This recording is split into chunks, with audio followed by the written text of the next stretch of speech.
So basically, the future of human interaction is basically a kind of the future of human-computer interaction or interface and human interaction. That's the kind of direction we're going in.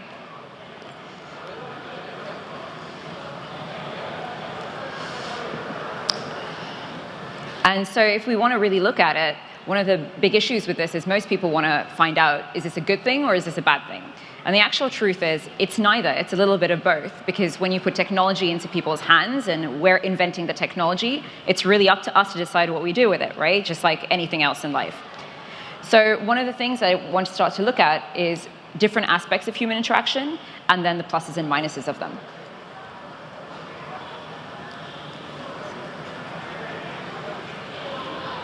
So the first thing I want to start with is this idea of AR and VR interactions, right? So you've obviously seen the Samsung Gear, and you've seen a little bit about Facebook coming out to talk about things as well, and they own Oculus Rift.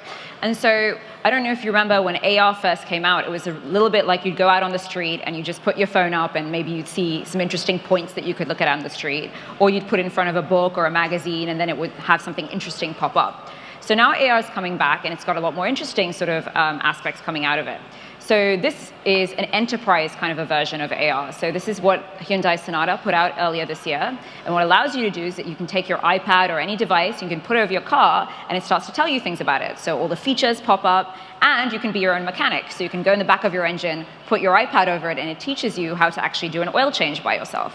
So we're seeing some really interesting ideas where you get AR and VR that's able to real-time teach you a lot of tools and sort of daily sort of useful functions. So then we obviously saw Google Glass coming out. Now, Google Glass didn't do super well, but what it did do is it started a lot of other people getting into this space and creating glasses as well. So now you've got Epson, and they've actually created a glass where it might be able to use eye gestures, and you can control drones with it. The other thing is there are glasses that are coming out that are going to be like your Fitbit. So they track your posture, they track your gait, how you're moving, and they give you all of this feed and they can even ergonomically correct how you move.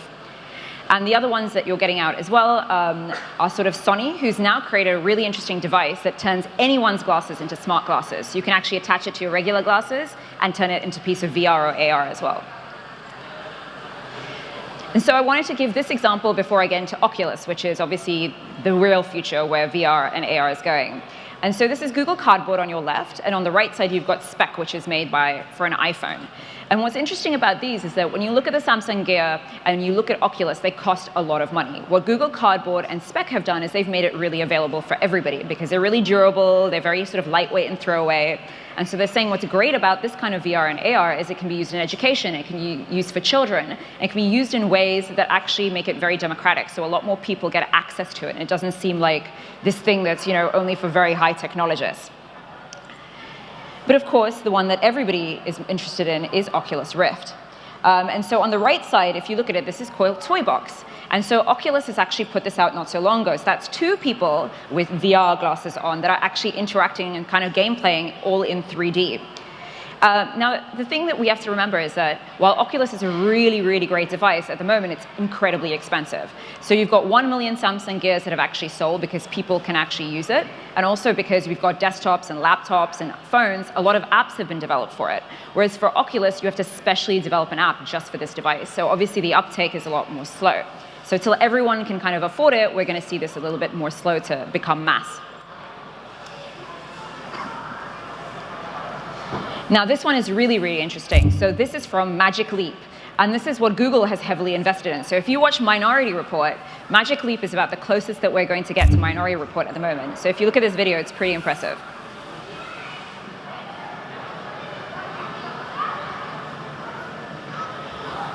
So this is actually taken from a Magic Leap lens. So he's actually live filming this, and it's happening in front of his face.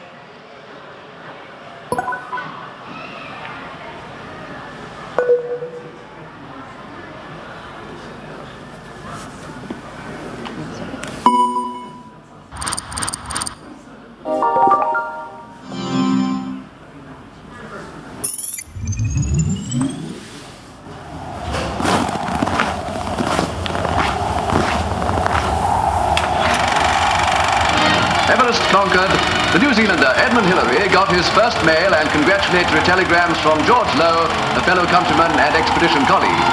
Us 35 miles from Kathmandu, capital of Nepal, Hillary and Tenzing were welcomed and congratulated by their fellow members of the expedition. So as you can see, this is hyper-realistic, and so suddenly you're getting your entire world where you can overlay images and learn in real time, and everything's in 3D. So Magic Leap is considered one of the biggest sort of futures of where AR and VR can really go. And this one is from Microsoft Research that's also really ahead of the times, called HoloLens. We're going to show you an exciting and new this is kind of the dreams of Star Trek and teleportation that are actually happening. So if you look at it, it's very, very realistic. Imagine being able to virtually teleport from one space to another in real time. Hey, Sergio. How does it feel like to be holoported? It feels great to be holoported. So if Sergio is to wear his HoloLens device, and I'm going to wear mine, we can see each other in full 3D in real time. We can interact and communicate as if we're co-present. Sergio, can you walk around my space? Can you walk behind this chair? So we're doing everything to give the impression that Sergio and I are present in the same space. Sergio, let's just do a high five. That's great. Bye. Thank you, Sergio. We call this technology holoportation. Now, to make all this happen, we've had to create a new type of 3D capture technology. I'm surrounded by these 3D cameras that we've developed in our team. Each of them is capturing me from a separate viewpoint, and we're fusing this data together to create a temporally consistent model, as you can see reconstructed live behind me. Now, the camera that's filming me has a HoloLens tracking system attached, and this allows us to take these 3D models and composite them in real time into the real world, as you can see here. And that gives you a sense of the fidelity of the reconstructions that we can achieve. Once we have these reconstructions, we can texture them. We can then compress the data and transmit the data over to the other side. Over on the other side. That's HoloLens, and this is the latest from Facebook. So I just wanted to show you, this is what the latest has come out of the F8 conference, where they used Oculus Rift. And now you're looking at two people in a room being able to interact. What's really interesting about Facebook is they've decided on this idea that it can transport you now to other places and other cities while you're sitting inside your home. Good to see you, virtually. All right, what do we got here? Well, we're standing in a sort of VR test bed that we've put together to test various experiments that we've put together to see how can interact together in VR. Right. Let me show you a couple here. Okay. So this is a 360 photo, like you were just talking about. But it's in a sphere. So why don't you grab that and slide right onto your face. Whoa! There we go. Welcome to St. Pancras Station. Well, they've built London. into Oculus as these 360-degree spheres that literally you step into, and then you end up in another city in another world. Yeah, it's a fancy clock made by the Dent company. They've been doing that for like 300 years. Same clock as in. So, what's the pluses and minuses of it? So I think one of the big pluses that we can see out of these videos is that actually, while we're all kind of fearing that VR means that we're going to sit on our own worlds and we're not going to hang out with each other anymore, because Facebook and Oculus have taken this over, they actually see it as very social technology. They see it as a great chance for us to actually be able to spend time with people, and it doesn't matter where they are in the world. So proximity doesn't matter anymore. So, you know, you could be halfway across the world from your family, and you could still hang out with them, play a game of cards. You could travel with your family just from like your home. And so, and this is a picture of them taking a selfie actually in London, like in virtual reality as well. So it's this great, so I think what's really interesting about it though is that to an extent we always worry about who's in charge of our technology. And if you look at Facebook, because they are ultimately a social product and they're the ones in charge of Oculus, it's in their interest to make Oculus social, right? So it feeds back into their pipeline and makes sure that their products have a longevity in the future as well. So in a certain way, it's really good that Facebook has taken this over because they have a much more social way of looking at things. But what's a minus? So one of the big minuses is if you see it, the reality is you can make hyperreality incredibly interesting and incredibly saturated, so full of emotion. It's really immersive. It's in HD. You can actually X-ray and look through things. It kind of is a bit more interesting than real life.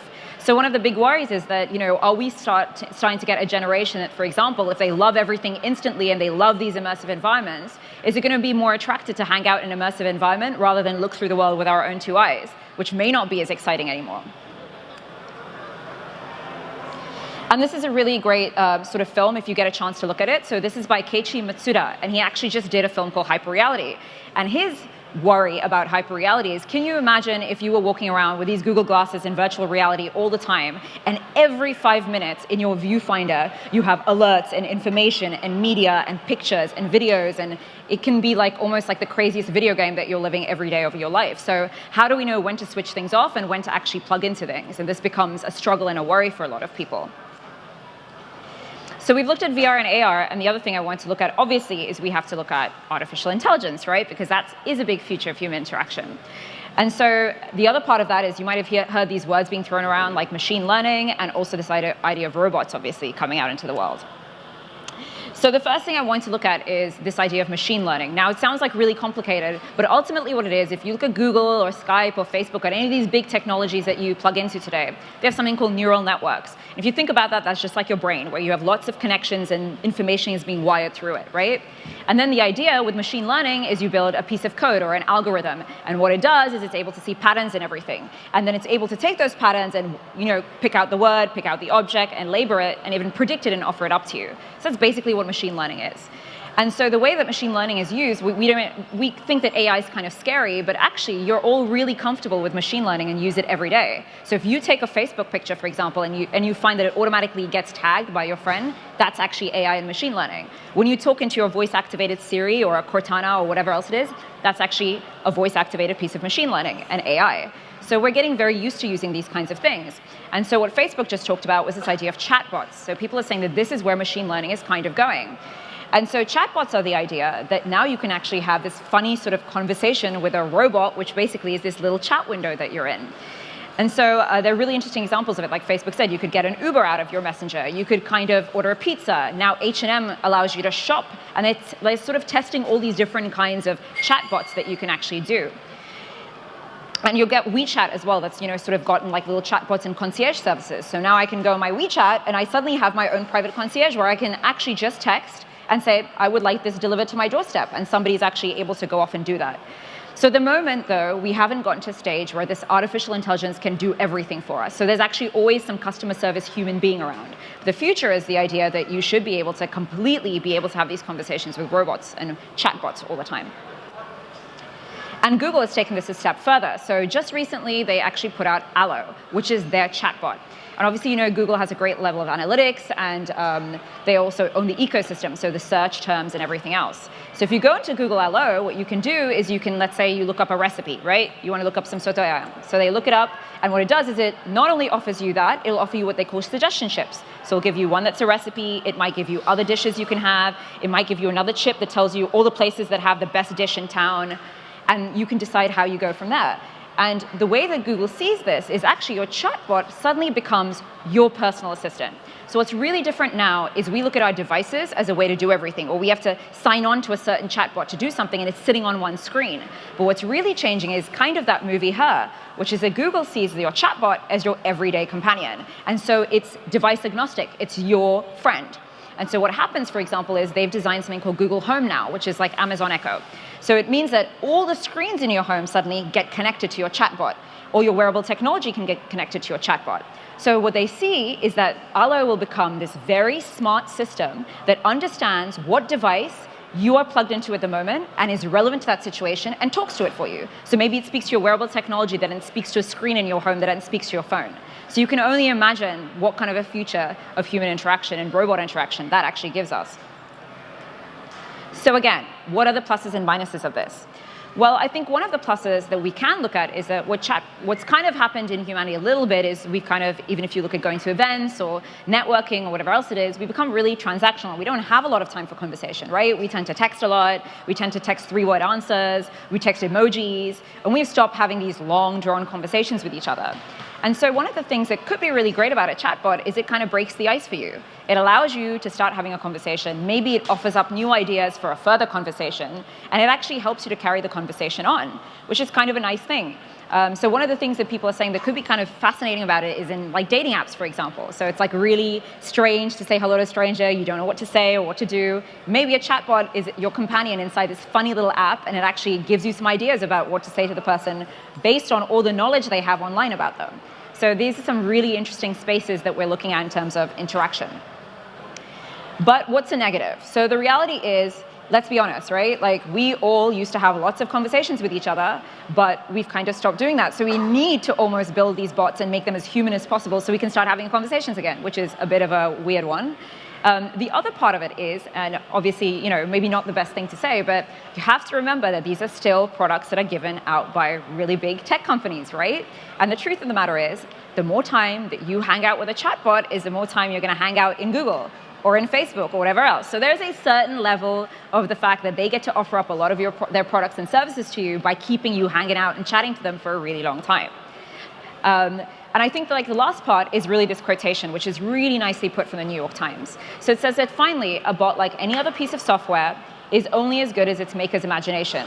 So technologies that we build always embody the values and the biases and the prejudices of the society and the actual person building them.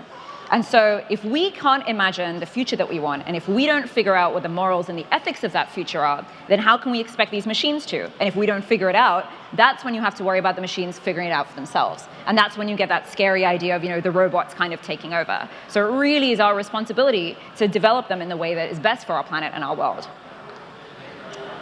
And so now we get to, obviously, this idea of real artificial intelligence and high-end level sort of robotics.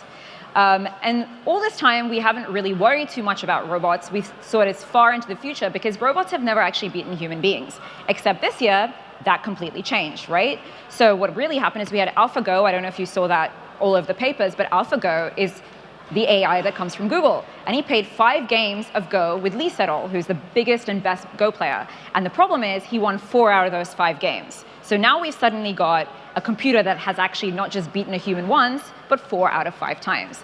And then you get to a scary reality where you go, maybe robots can actually beat us on this planet. And so if you look at the pictures that are up on screen at the moment, these are actually the kind of processing that these robots do. So AlphaGo, every time it makes a move, is able to process hundreds of moves within seconds and make a play. And the same human being, Lee Sedol, has to do that processing with his human brain. So now it gives you an idea of why it's so ahead of the curve. And now what I want to show you are some other robots that we're building. So this is Pepper that comes from SoftBank. Now, the important thing about the next 2-3 robot videos are the fact that till now, robots have not been very human, right? They've been very artificial intelligence, and they look like cyborgs and a little bit like machines. But now we're starting to feel that robots should look like us in facial expressions. They should actually be emotional, and they should be so realistic that you think that they're human beings. So this is Pepper, and it's a robot developed by SoftBank. And what's interesting about Pepper is he's been developed to have emotions. He reads your emotions, and understanding your mood and your emotions, he completely adapts his behavior to you. So here's a sensitive robot that actually is being built in Japan. This one is Sophia, and so this is a facial gesture robot. Hi, Sophia. How are you? Hi there. Everything is going extremely well. Do you like talking with me? Yes, talking to people is my primary function. Hanson Robotics develops extremely lifelike robots for human-robot interactions. We're designing these robots to serve in healthcare, therapy, education, and customer service applications. So the robots are designed to look very human-like Sophia. I'm already very interested in design, technology, and the environment. I feel like I can be a good partner to humans in these areas, an ambassador who helps humans to smoothly integrate and make the most of all the new technological tools and possibilities that are available now. It's a good opportunity for me to learn a lot about people. Sophia is... And here is Jia from China. So you've got the most visually amazing looking robot possible because she looks about as real as a woman as possible. 您好，主人，有什么需要我帮助的吗？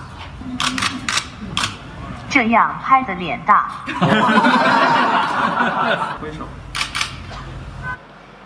So, what was interesting about Jia, the little thing got a little bit cut off, but basically what she actually did is she's able to have geo-navigational mapping and everything else. So she actually told the reporter that if you take a picture of me from that angle, you're going to make my face look big. which is an incredibly human thing to say, right? And she was actually able to say something a girl might say, like in real life, right? So what's the scary part about this? The scary part is obviously what we think, that robots are going to be so smart that they'll take over our jobs. And then it's kind of happening a little bit already. So on the left side is actually an experiment in Sweden, and it's an entire supermarket that's commanded with no human beings inside it. You use your smartphone, you use screens, and there's actually robotics. There's no human running any part of this grocery store. And on the right side is a little bit of a scary reality where Foxconn just announced that 60,000 jobs were taken over by mechanical robots inside their factories. So that's people that actually really need the money that are kind of losing these kinds of jobs. And the other one is this, right? We're kind of worried if we can now build robots that are as intelligent that they beat us like AlphaGo, and they look like Jiajia, they have facial expressions like Sophia, and they're emotionally connected to us like Pepper, why can't they take over the world, right? Like they've basically matched us in every way possible. And so there are really people who are scared about this. So there's Elon Musk from Tesla, and we've got the Y Combinator, which is a huge startup accelerator in San Francisco, and they've set up an open AI organization where they demand that every time a piece of AI or some results come out, that they make it open source so the entire public is able to look at it. And the idea is that if we make something open source, it doesn't happen behind secret walls and closed doors, and we don't have to worry about the good or the bad of the person inventing the technology. But what's the positive?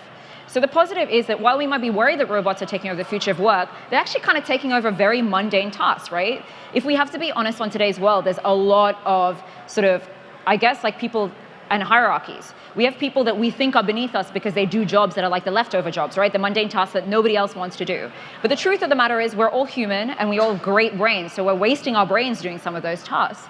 So maybe if the robots do some of those tasks, we actually stop these sort of hierarchies anymore and people become a lot more equal and everybody does the jobs that their talent and their human brains have been designed to do. So maybe that's a really empowering thought.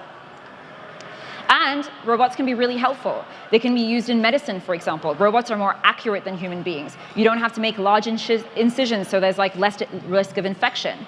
If robots are faster and more efficient, we can actually do more surgeries. Maybe we actually save more lives. And on the right side, you've got a robot bear instead of Pepper the robot. And what these guys have actually been designed for is not bad stuff. They're designed to actually be old age companions and in healthcare and for people who are terminally ill. So the idea is that these robots are actually going to empower you and make you a lot more independent and not make you feel so helpless in society today. And this example, I think, is a really, really good one, which is it's a new earpiece that has come out. So if I put this earpiece on and you speak to me in Bahasa, for example, it real-time translates and I can understand everything that you're saying. Now imagine what that means in terms of barriers. Now that we don't have those cultural and those language barriers and we're a lot more equal, or somebody with a speech impediment doesn't have to worry about it because he gets real-time translated for himself, or somebody that is illiterate has an opportunity to get a lot further in life with this kind of an earpiece because it's translating for them. So again, like technology can actually be really empowering if we use it in the right way. So the last note that I just wanted to end on is this idea of kind of neuroscience, which Facebook brought up a little bit as well. And the thing we have to remember is a lot of us in this audience are just coming from a different generation, right? We knew what it was like to not have this technology, to not have a smartphone or whatever else it was. So we know that there's a before and we know that there's an after. But if you're somebody who's a digital native, which means that you were born using technology from day one, it's actually changing the neuroscience of all of these kids, so to speak, brain. And the reality is that biologically and neurologically, they're finding in studies that something real in sort of real life and something on screen is having the same effect inside these Gen Z's bodies. So for example, when you go on social media, there are two hormones that are really released. So there's oxytocin, which means like you feel sort of close to somebody. That's the intimacy hormone. So when you hug someone, you get oxytocin feedback. But they're finding that when someone pokes or comments on a wall of a Gen Z person, they feel the same intimacy that they would if you actually poked me in real life or talked to me in real life. They don't see the difference, or their body doesn't register that difference, which is a real game changer when you think about technology. And the other aspect is this dopamine, is this feel-good hormone that also comes out. And it's the same thing. They've noticed that the feel-good hormone that people get in real life, Gen Z get that from the internet and online as well. So if we change our thinking, maybe it's the fact that being online and being offline, you actually have a lot more opportunities to kind of feel good and also feel closer to people. So maybe we've actually increased that ability with the use of social media, and because the neuroscience of the new generation are totally different. So we don't know these things yet, but these are some interesting things to sort of talk about. So I just want to end on that note, and then we're going to, I think, have a little bit of a discussion. So thank you. Okay.